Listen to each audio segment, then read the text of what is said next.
श्री गोपाळ कृष्ण भगवान की जय। लीळा नंबर 338। संध्याकाळी ब्राह्मणाच्या घरी आंघोळ, पूजा, जेवण। सर्वज्ञ संध्याकाळी नगरात गेले। त्या ब्राह्मणाने सडा टाकला, रांगोळ्या भरल्या, दारी रुईचे तोरण बांधले, गुढी उभारली, अंगणात पलंगावर गादी टाकली। सर्वज्ञ तेथे बसले। त्यांच्या पत्नीस सर्वज्ञांचे श्रीचरण धुवावे अशी इच्छा झाली। तेवढ्यात बाईसा सर्वज्ञांचे श्रीचरण धुण्यासाठी आली। सर्वज्ञांनी सांगितले, बाई हिला धुवू द्या। मग त्या ब्राह्मणीने सर्वज्ञांचे श्रीचरण धुतले। चरणोदक घराचे चारी कोपरे शिंपडले, कोठा शिंपडला। बाईसाने सांगितले, बाबांना बऱ्याच दिवसापासून आंघोळ नाही, उठणे तयार करा, पाणी गरम करा। नंतर ब्राह्मणीने चुलीवर पाणी ठेवले, उठणे तयार केले। बाईसाने सर्वज्ञांना आंघोळीची विनंती केली।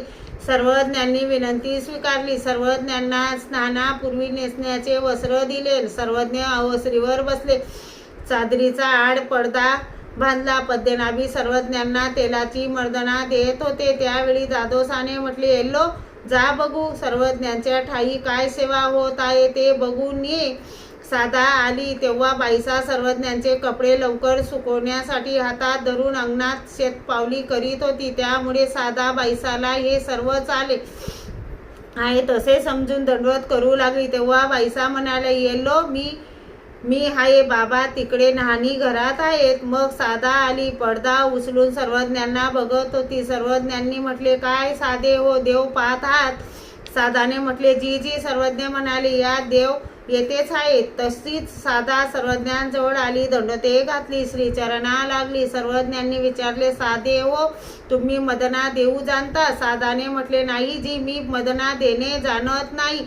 सर्वज्ञांनी विचारले, तर लेकरांना उठणे कोण लावता? साधा म्हणाली, असेच गाईचे दूध, तूप वगैरे लावून अंग चुरून देते।